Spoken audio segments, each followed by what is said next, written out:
bienvenidos a esta jornada de negocios del futuro. En un país que a veces parece un poquito anclado en el presente, vamos a tomarnos el tiempo, vamos a trabajar durante las próximas horas en la agenda que viene, la agenda que tiene el mundo en materia tecnológica, la agenda que tiene el mundo en materia de proyectos. Vamos a recorrer el mundo automotriz, pero también el mundo de la cocina, también el mundo del arte, también el mundo de lo que viene en materia de la música, todo para tratar de sacarte por un momento de nuestra cápsula de pandemia y proyectarnos al día después. Un muy buen día para todos los que hacemos La Nación. Acabamos de ganar 2 premios mundiales en términos de reconocimiento que competíamos con los principales medios del mundo y estamos muy felices, así que si nos ves con una sonrisa un poco más grande, tiene que ver con un resultado que nos acaban de comunicar hace unos minutos. Pero para arrancar en este Negocios del Futuro, te voy a presentar a la persona con quien voy a hablar durante los próximos minutos que tiene esta introducción. Sergio Kaufmann. Es presidente de Accenture Argentina y de la región Sudamérica Hispana desde 2013. Además preside el Consejo de Administración de CIPEC, presidió el coloquio de IDEA número 52 en Mar del Plata y en 2018 recibió el premio Conex Platino en la categoría Ejecutivos del Comercio, de la Banca y de los Servicios. Ingeniero industrial graduado en la UBA, Sergio posee estudios de posgrado en Estados Unidos, Inglaterra y Suiza y una fuerte experiencia como docente, tanto en la Argentina como en el exterior. Desde su ingreso en Accenture en 1987 lidera proyectos de transformación, reingeniería organizacional, planeamiento estratégico de IT e implementación de sistemas. Hoy, Accenture es una de las principales firmas empleadoras de la Argentina y Sergio, el líder a cargo de la toma de decisiones a nivel regional. Bienvenido, Sergio, ¿cómo estás? Buen día, muy bien. Bueno, tenemos un line-up, te cuento lo que viene para todos los que nos están viendo. Va a estar Carlos Pérez, va a estar Nico Pimentel con una presentación sobre indicios para imaginar el futuro. Vamos a tener también nuevas estrategias para desarrollar valor. Vamos a tener a Martu Rúa con las 10 palabras que tenés que conocer para los negocios del futuro y mucho más. Pero ahora vamos a hablar con vos de esta nube, ¿no? La bendita nube para muchos suena técnico, pero no lo es. ¿Por qué el futuro va por la nube? Mira, cuando miro toda esta gente que mencionás, ¿qué tiene en común? Es que su vida va a cambiar. Bien, así como nos cambió Internet. Hoy nadie tendría duda que Internet nos cambió la vida, ¿sí? En el 97, 98, cuando empezaba a emerger, decíamos, bueno, esto es linda tecnología. Y no es una tecnología, es una herramienta de cambio de vida, cambio de gobiernos, cambio de negocios, cambio de hacer las cosas. Bueno, la avenida por donde va a venir nuestro próximo cambio de vida, incluso con una sinergia grande con la crisis sanitaria que estamos teniendo, es la nube. ¿Sí? Y la nube, el vicio que tenemos es el mismo miopía que tuvimos al ver Internet al principio. Es una tecnología. Al final, ¿qué cambia? Bueno, la nube es la gran autopista por lo que va a cambiar gobiernos, sociedades, conductas, empresas. Es donde van los datos, es el lugar donde se termina almacenando todo, pero de una manera más inteligente. Es la filosofía, yo diría, la filosofía de la nube es el modelo por el cual ya no dependemos del lugar donde estamos, compartimos de manera mucho más intensa y nuestros modelos de trabajo y de conducta cambian porque cambia la manera como interactuamos con el resto. Creo que esa es la mejor manera de definirla y no a través de dónde van los datos, porque esa es una manera muy chiquita. Y cómo definamos esa nube hoy condiciona nuestro futuro. Siempre cuento la historia, que hay polémicas si es verdad o no, digamos, pero es una buena historia para contar, que es la historia del Apolo 11. ¿Sí? El ancho de la cabina de los astronautas de Apolo 11 tenía un límite. Y el límite no vino del diseño de los ingenieros un mes antes o un año antes, vino de los romanos. O sea, cuando los romanos hacen los caminos, cuando invaden lo que es Inglaterra hoy y hacen los caminos romanos, diseñan el ancho para que pasen 2 caballos percherones sin chocarse, digamos, por el ancho del caballo, un carro, ¿sí? Después quedan los caminos y en 1800, cuando aparece el tren, las vías del tren se tienden sobre esos caminos, con la trocha de acuerdo a lo que definían los romanos. Cuando se va a Estados Unidos el tren, se definen los caminos y las trochas del tren de la misma manera, y cuando tiene que pasar el Apolo 11, su ancho máximo era el que estaba definido ahí, porque si no, no pasaba por los puentes. Al final los astronautas terminaron en el ancho de una cabina, cuyo condicionante, entre otras cosas, fue como los romanos vieron esos caminos. ¿Cómo vemos nosotros la nube hoy? Va a condicionar la manera. ¿Qué quiere decir cómo vemos? los datos son privados o no. Eso cambia totalmente nuestras conductas y las cosas que hacemos ahí. ¿Qué procesos se pueden hacer? ¿Es pública, es universal la nube? ¿Todo el mundo puede acceder o hay privilegios para acceder? Esas son las preguntas que cambian el futuro de la sociedad, de los negocios y de los gobiernos mismos. ¿Y cómo ves, Sergio, esto desde el punto de vista, decías, los gobiernos también les va a cambiar el negocio o les va a cambiar la misión, por llamarlo de alguna manera, a partir de esta nueva nube, de esta nueva perspectiva? ¿Cómo estamos preparados para eso? Por un lado, uno diría que en la Argentina, como muchos países de Latinoamérica, todavía hay mucho para avanzar en tecnología y gobierno, y lo veo por el lado de CIPEC, ¿no? Hay muchas cosas para hacer en eso. Por otro lado, es una enorme oportunidad, porque a veces es más fácil saltar de algo que tiene unos cuantos años a lo último, que cuando estuviste invirtiendo los últimos años y estás en casi lo último, saltar a lo último es más difícil. Es una oportunidad de dar transparencia, de dar agilidad para el ciudadano. Hay algunas cosas interesantes hechas en la ciudad y en varias provincias. Es discutir nuestros sistemas de representación. Al final, hablábamos de Twitter hace un rato, hay muchas cajas de reverberancia de la sociedad que están por estas redes. Bueno, no es una manera también de unir ciudadanos, sino solo de debatir o de poner ideas. Bueno, hay muchas plataformas de debate en la nube que los mismos gobiernos podrían aprovechar de una manera constructiva. Sergio, otra de las agendas del futuro tiene que ver con conocimiento. Hace muchos años vos venís hablando de la economía del conocimiento, de qué implica la exportación, la generación de dólares para nuestro país, de ese conocimiento. ¿Cómo está esto de cara al futuro en nuestro país? Yo te diría lo que es negocio del conocimiento, que va a todo, desde la investigación en ciencia y tecnología, robótica, hasta informática, hasta lo que es exportación de servicios profesionales. Es un negocio que ha sido absolutamente resiliente a la crisis, porque es un negocio que emplea más de 400.000 personas en Argentina, es el segundo exportador de la Argentina hoy. Y sin embargo siguió funcionando perfectamente. O sea, porque es totalmente resiliente a una crisis sanitaria como esto, porque la gente fue a su casa, siguió trabajando, siguió exportando. Entonces, pero la pregunta es no es si sobrevivimos, es cuánto más podemos crecer. Y la respuesta es que hay mucho para crecer, definitivamente, porque el mundo está más demandante que nunca en términos de conocimiento, servicios profesionales, tecnología, biotecnología, ni hablar. Son todos negocios y posibilidades de empleo formal y exportaciones que la Argentina tiene ahí servidos para agarrar.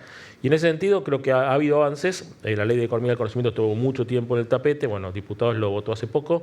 Creemos que es una buena plataforma para traer lo que más Argentina necesita en este punto, que es empleo formal en grandes volúmenes y dólares de exportación. Y aparte, la ventaja de esto es que no es como yo importo una máquina y la máquina se va depreciando en el tiempo. Formo una persona en cualquiera de estas tecnologías, cada vez vale más y exporta sus horas por más tiempo y la persona se valoriza cada vez más. Con lo cual es una bola de nieve que va creciendo en la medida que uno invierte, la mantiene y la diseña estratégicamente. No, y queda un dato no menor que es reglamentarla, ¿no? Esa parte que es fundamental para que puedan avanzar. Sí, eso está en el Ministerio y creo que va a evolucionar rápido. Creo que el gobierno, como todos, creo que si hay un acuerdo político que cruza las distintas fuerzas políticas, es que esto es bueno porque emplea, bueno porque exporta y bueno porque reinvierte en el país lo que va acumulando. Creo que debería salir pronto reglamentado. ¿Qué pasa con la innovación como concepto? Digamos, este año también arrancamos el año viendo las distintas fórmulas, las metodologías ágiles, los cambios que se están dando cross en las empresas. ¿La innovación va a ser parte transversal? ¿Ya es parte transversal de este futuro? Yo creo que está bueno esto de las metodologías, los libros de innovación, pero en realidad todo atrasa, y especialmente en un contexto como esto. En realidad, la verdadera innovación es cuando uno está al borde de un precipicio y tiene que tomar decisiones de cómo construir ese puente para el otro lado. Eso nos hizo el COVID. El COVID nos obligó a decir, bueno, ya no hay opciones. Muchos de los que decían, bueno, vamos de a poquito con esto de la transformación, de pensar el negocio en la nube y todo, de golpe dijeron, esto es nube o muerte, ¿sí? O transformación o nada. Nube o muerte, gran título para la época que viene. Pero es así, o sea, es un poco duro, pero es cómo sobrevive un negocio que quiere seguir anclado a la historia, anclado a lo presencial, sin posibilidad ágil de renovarse todos los días, sin admitir a las generaciones nuevas, porque hay un enorme elemento de transformación en la cabeza de la gente. Entonces, las generaciones nuevas, junto con los más viejos transformados, es el cóctel que realmente arma ese puente al futuro. Bueno, ¿cuánto más se podía esperar en lo viejo, en la vieja tema. Fíjense que lo que está pasando también en las organizaciones en términos de género y diversidad fue catalizado por esto. Cada vez más es evidente que la persona no vale ni por qué género ni por cómo se viste, vale por lo que aporta a la construcción colectiva. Y creo que la pandemia lo potenció y lo mostró quién es realmente valioso. Y el valor, yo digo, no importa en qué frasco venga el valor, a mí me interesa el valor. Y el valor de la gente, la creatividad, la innovación, la capacidad de pensar distinto, no viene formateada en los términos que estamos acostumbrados, o de género, de origen, o de dónde estudiaste. No, hay que tener otra mirada, porque si te quedas con esa vieja mirada, te perdés todas las oportunidades del talento que viene. Y el otro punto es la innovación más grande no viene de los líderes. Me encantaría decirlo. La verdad, la innovación viene de abajo, con generaciones, ideas nuevas y formatos distintos de cómo ver la realidad. ¿Y cuánto hay que dar oportunidades? Digo, me parece muy claro ese concepto que das de la innovación viene de abajo. Eso también las organizaciones tienen que verlo, ¿no? Digo, el concepto de formar talento en la base de la pirámide como para que te empiece a expandir hacia arriba. Pero eso requiere un acto muy fuerte de humildad del liderazgo, ¿sí? Yo digo, todos los que en algún momento, por lo que fuera, nos tocó posiciones de toma de decisiones, creo que tenemos que domar nuestro ego, ¿sí? Y entender y dar lugar para que esa innovación venga de abajo. Si el liderazgo no lo permite, de alguna manera esa innovación se muere. Y cuando la innovación se muere, la mejor gente se va, sea de una empresa, sea de una organización, de lo que sea. Entonces, el rol del liderazgo en abrir la cabeza y abrir el corazón en un punto, a decir, bueno, mi ego lo pongo al costado, yo no soy tan importante. Y paradójicamente, cuando pienso que yo soy menos importante y habilito todo, paso a ser más importante como habilitador de ese cambio, no como la figura del que lleva la bandera y es el héroe, la heroína de conquistando una montaña, sino quizá atrás o al costado de un montón de gente que conquista esa montaña. Hoy justamente vamos a terminar nuestra charla hacia el final con Daniel Cerezo, porque uno de los valores del futuro tiene que ver con algo que se perdió en el pasado, que es la empatía, la capacidad de escucha, que es en definitiva, Sergio, lo que une la nube con el futuro de las organizaciones, que son las personas. Digamos, yo estoy fascinado cada vez que empiezo una charla con quien sea, muchas veces con gente más joven, pensando que yo sé más y dándome cuenta al final de la charla que sabía menos y cómo esa conversación me cambió. Creo que el valor de la conversación es algo que en las últimas décadas se ha perdido y tiene un valor enorme. Conversar, pero conversar con la apertura de mente no de decirte lo que yo pienso, sino de ser cambiado por el otro, es lo que hace diferente a la gente, a las organizaciones y en definitiva a una sociedad. Creo que, volviendo a lo grande de la sociedad, en la medida que nosotros retomemos nuestra capacidad de conversar, vamos a hacer una sociedad mucho mejor. Esa capacidad de escucha tiene también que ver con cambios de hábitos, ¿no? Y si te llevo a estrategias de cara al futuro, si tuvieras que recomendarle a quienes nos están mirando 3 cambios concretos, independientemente del tamaño de la empresa que lideran para lo que viene, ¿cuáles son? Primer hábito es todos los días bajar tu ego. No importa lo exitoso que fuiste, no importa lo exitoso que vas a ser.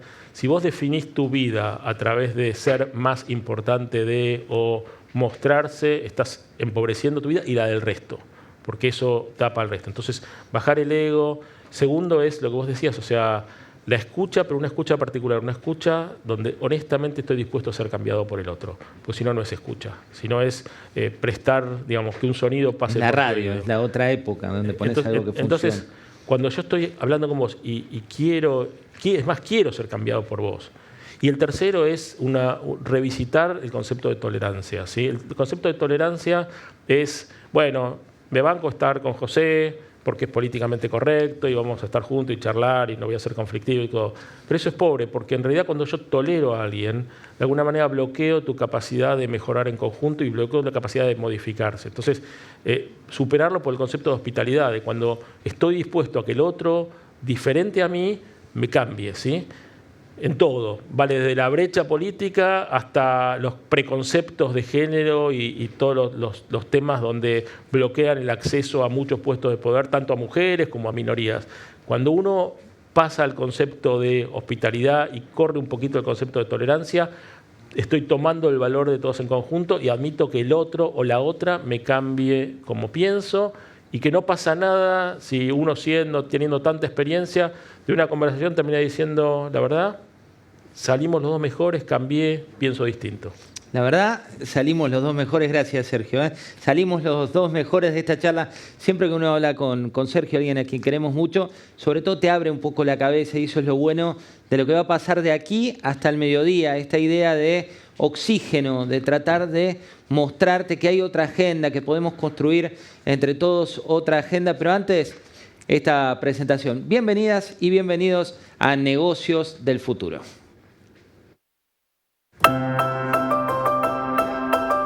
Viajar en el tiempo ya no será ciencia ficción. Estudios avanzados de la Universidad de Princeton plantean que sería posible hacerlo a través de agujeros de gusanos cósmicos. Innovaciones disruptivas como esta son solo un ejemplo de lo que nos depara el futuro. Los robots ya entregan paquetes, cocinan en hospitales y desinfectan ciudades. Dispositivos inteligentes obtienen datos de las personas para el monitoreo remoto de la salud. La pandemia aceleró los cambios y convirtió a la innovación tecnológica en un requisito esencial para competir en los negocios. El consumo está cambiando. Las empresas tienen el desafío de vender sus productos a consumidores que están más informados que nunca y son conscientes del impacto de sus acciones sobre el medio ambiente y su propio bienestar y salud. El e-commerce avanza de la mano de la inteligencia artificial y su próxima fase abrirá una fuente de renovado valor mediante el complemento del ingenio humano. La comercialización online deberá ser una experiencia inmersiva en la que la optimización de la relación entre personas y máquinas será la clave para la reinvención de los negocios. Abrazar la promesa de la nube será imperativo para prosperar en un futuro incierto, un mandato urgente para las empresas. ¿Cómo será la educación y capacitación para asimilar estos cambios? ¿Qué tecnologías incorporar en la estrategia de crecimiento de las organizaciones? ¿Se redefinirán los negocios frente a los nuevos paradigmas de felicidad? Estos son solo algunos de los interrogantes sobre los que profundizaremos en el capítulo 6 de Negocios del Futuro, la era de innovar y crecer. Un evento organizado por la Nación y Comunidad de Negocios en el que buscaremos entender los retos del mundo que viene. Bienvenidos.